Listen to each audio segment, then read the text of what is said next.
Welcome to the deep dive. Today, we're kind of pulling back the curtain on what some sources call the online marketing wizard fraternity. Yeah, that's a good way to put it. Our goal here isn't just to summarize sources. It's really to cut through all that noise, that sort of constant digital anxiety they seem to thrive on, Mm-hmm. and reveal the evergreen principles that actually scale online businesses, the stuff that lasts. It's so important because you're right. The model for a lot of those wizards is keeping you chasing the next new thing, the shiny object. Keeps you paying. Exactly. Dan Kennedy, the direct marketing legend, he really nailed it. He argued that many of these folks benefit from making you believe everything's always changing, like none of the old rules apply anymore. Which is stressful and expensive. If you think everything's changing constantly, you feel like you have to pay them for the latest secret trick, right? Precisely. But the sources we're looking at today, they're really grounded in decades of direct marketing, real discipline, and they argue the total opposite. Scaling success isn't about those fads that are, frankly, obsolete almost as soon as they appear. It's about building disciplined, predictable systems. Yeah. The science of split testing, funnels that work, customer journeys that make sense. Predictability. That sounds much better than constant anxiety. It's the difference between like hoping you win the lottery each month versus building a solid business, a machine that runs smoothly. Okay, so where do we start building that machine? Well, the absolute foundation, the core financial discipline, comes from what our sources call secret #1. The power of the ultimate customer acquisition metric. Right, the customer acquisition metric. This is the idea that companies pay, what is it, like 25 grand a day sometimes? Yeah. Just to get this installed? Yeah, it's foundational. And the core idea, it seems simple, but it really flips things around. Right. Ultimately, the business that can spend the most to acquire a customer wins. Okay, unpack that. Spend the most. That sounds counterintuitive. Don't we want to spend the least? Well, that's what most people focus on, right? Getting cheap traffic, cheap leads. But the businesses that truly scale, they focus on the back end. The lifetime value of the customer. Exactly. They figure out how to structure their offers, and we'll get to the value ladder for that, so that their customer is worth maybe 2, 3, even 10 times what a competitor's customer is worth over their lifetime. Oh, okay. So if you can profitably spend, say, $100 to get a customer who will eventually spend $1,000 with you, Right. and your competitor can only afford to spend $50 because their customer is only worth $100, well, you dominate. You can outbid them everywhere for ads. You win. That changes everything. It's not about finding traffic hacks anymore. It's about building a better business model, really. Totally. And if you know you need to be able to outspend everyone, the very first step isn't traffic. It's knowing exactly who you're spending that money on. Which brings us to those 4 questions, the secret formula. Question 1. Who is your dream client? And this is crucial. It has to be a conscious choice. The sources are really clear on this. If you don't actively choose who you want to serve, You just get whoever shows up. yeah, and you end up miserable. Working with people who drain your energy, complain, always want discounts. It's exhausting. So you define your ideal customer first. Repel the wrong ones to attract the right ones. Precisely. Save your energy for the Mikes and Julies, as the sources call them, the ideal clients who get it, who value results. Okay, so you've defined Mike and Julie. Then question 2, where can you find them? This isn't just demographics, is it? No. It's much more specific. Where do they actually hang out online? Are they on LinkedIn? Specific Facebook groups? Reading niche newsletters? Maybe they use very particular search terms? That signal they're ready to buy, not just browsing. Exactly. Finding those digital watering holes lets you focus your ad spend like a laser beam. No waste. Makes sense. Then you need the right lure. Question 3, what bait will you use to attract them? And here's the clever part. The bait isn't just to attract. It's also designed to repel the people you don't want. Ah, it's a filter. It's a cost-saving filter. Think about the example in the sources. A free guide called 108 Proven Split Test Winners. Great. A total beginner. They probably don't even know what split test means. They'll ignore it. Right. But you're Mike and Julie, the sophisticated clients ready to scale. They see that specific advanced term and think, yes, that's for me. They opt in, and you haven't spent a dime attracting someone who isn't ready. The bait pre-qualifies the lead. Smart. Okay, final question. What result do you want to give them? This feels bigger, more philosophical. It is. Because ultimately, a business isn't about the product or the service you sell. It's never about the thing. It's about the transformation. The outcome. Exactly. The result. Once your dream client understands that you're offering the result they desperately want, doubled profits, better health, whatever it is, price becomes much less of an issue. That understanding fuels the whole model. It's what makes high-ticket offers not just possible, but desirable for the right client. Okay, so that formula gives you the financial power, the focus. But how do you structure things to actually get that high lifetime value once they're in your world? Now we need the architecture. Yeah. That leads us straight into secret hashtag 2, building the architecture with the value ladder. The value ladder. Okay, I've heard this term. How does it work? So picture 2 axes. Value goes up vertically, price goes up horizontally. The value ladder maps out all your products and services along this grid. Increasing value, increasing price. Right. But the key concept here isn't just listing products, it's about ascension, designing a path for your clients to move up. Ascension. Okay. The sources use that chiropractor analogy, right? To make it concrete. Yeah, that Dr. Chad Woolner. Great story. He realized his main service, the basic $50 chiropractic adjustment, was something anyone could basically learn from a YouTube video. Uh-oh. Not very defensible. Not at all. Yeah. Why would someone pay him consistently? The insight was that $50 adjustment wasn't the core business, it was just the entry point. The bait, like we talked about. Low risk to get them in the door. Exactly. His real business, the real value, was higher up the ladder. Specialized training programs, continuity plans, advanced wellness packages that maybe cost $10,000 or more. Things you can't learn on YouTube in 30 minutes. Right. The whole point of the front-end offer, the cheap adjustment, is to deliver amazing value, build trust, and make the client want to see what else you've got. They naturally ascend.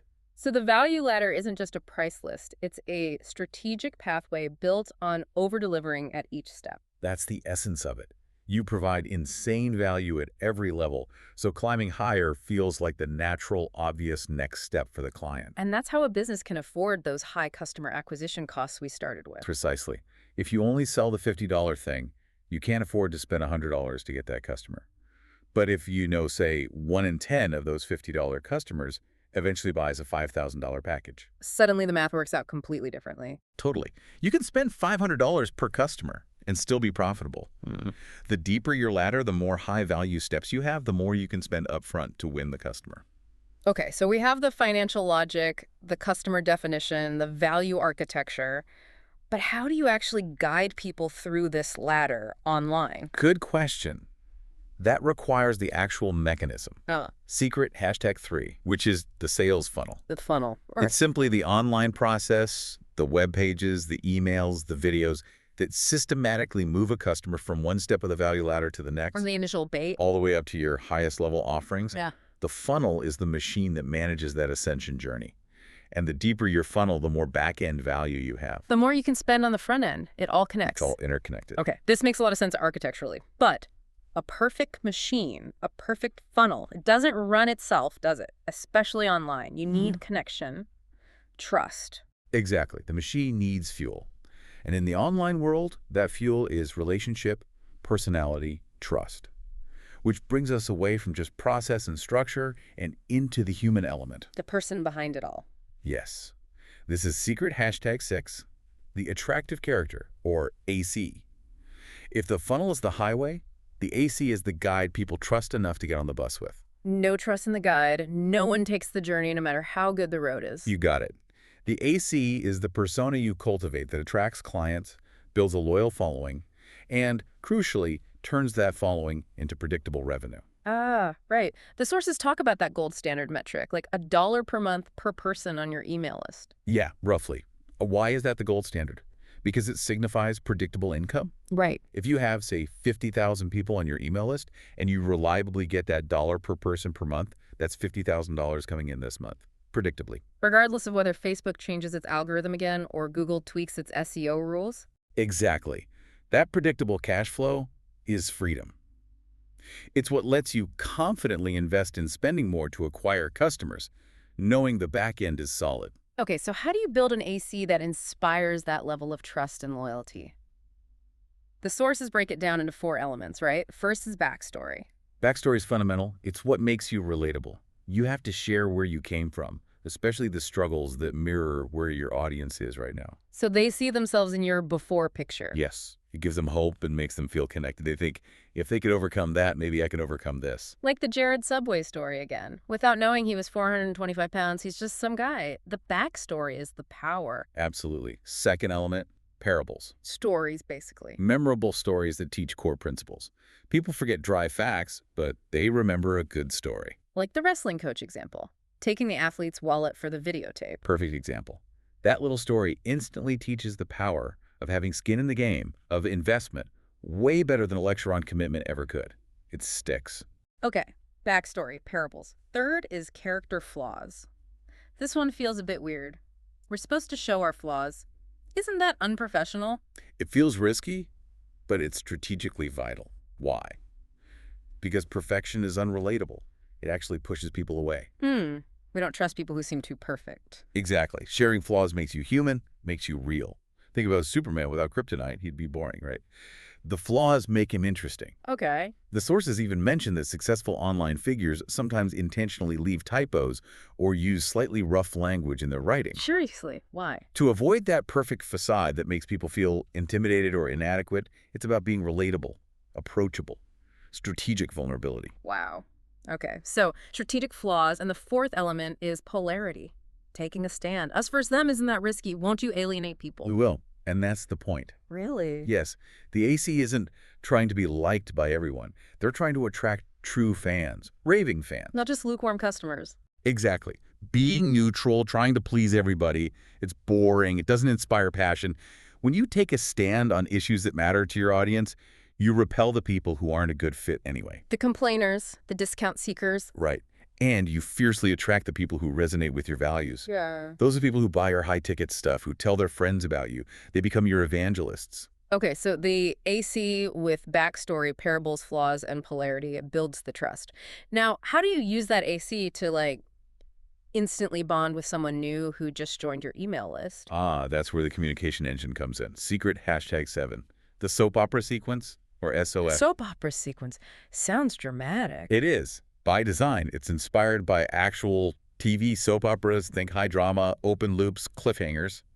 The goal is to quickly forge a strong bond between the new subscriber and your attractive character. Okay, how does it work? Someone opts in for my free guide. Right, they get that guide, and then boom, they immediately enter this automated email sequence, usually about 5 emails long, delivered daily. Daily. Wow. Yeah, it maintains momentum.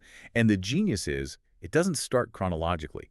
Email, #1, throws them right into a moment of high drama from your past. Not, hi, welcome to my list. Definitely not. You hook them with tension first, then you circle back, weave in the backstory elements that resonate with their likely struggles. And crucially, each email ends by opening a new loop. A question or a cliffhanger. That can only be resolved by opening tomorrow's email. It trains them to open and read. Like that example subject line, DCS, check 2 of 5, the day my education failed me. That definitely makes you want to click. Exactly. It's Yeah. emotional, it tells a story, it promises a revelation in the next episode. It's about bonding through shared struggle and eventual triumph, not just selling. So this intense sequence builds the initial bond, makes them feel like they know you. What happens after the SOS is finished? Do the emails stop? No, but the style shifts. Once they're through the SOS, they're considered hot traffic. You've built rapport. Now you transition to what the sources call Seinfeld emails. Seinfeld emails, as in the show about nothing. Pretty much. Emails that seem to be about nothing, but are actually about maintaining the connection through personality. How does that work? You share relatable, everyday stuff. Random stories, funny observations, updates on your life. Maybe you're training for a marathon or had a weird encounter at the coffee shop. Stuff that keeps the AC feeling real and present. Exactly. And then, often subtly, you tie that little anecdote back to a business principle or an offer or an opportunity to ascend the value ladder. It keeps the relationship warm and continues generating sales without being pushy. Fascinating. So it's about maintaining that bond built during the SOS. All day long. It keeps that own traffic engaged and profitable. Okay, this whole deep dive, it really paints a picture. Scaling isn't about finding some magic bullet trick. It's about designing this whole integrated system. That's it, exactly. It starts Yeah. with the secret formula, really nailing your dream customer and the result you provide. Then building the value ladder, that architecture for ascension, and maximizing lifetime value. And then using the attractive character with all those elements of story and personality to build trust and fuel the communication, like the SOS and Seinfeld emails. It all has to work together. Absolutely. Yeah. Ultimately, all these secrets, this whole system, it really serves one overarching goal, one concept that truly separates the businesses that last from the ones that fade away. Which is? Traffic ownership. Traffic ownership. Think Okay. about it. All the traffic coming to your website or offers falls into basically 3 buckets. There's traffic you buy. Like ads on Facebook or Google. You control it, but you pay for it. Right. Then there's traffic you borrow that's like search engine rankings, social media followers on platforms you don't own, guest blog appearances. It's great when you have it. But it's uncontrolled. Right. Google can change its algorithm. Facebook can shut down your page. It can vanish overnight. Exactly. And then there's the third most valuable kind, traffic you own. Your email list. Yeah. Your actual subscribers. Yes.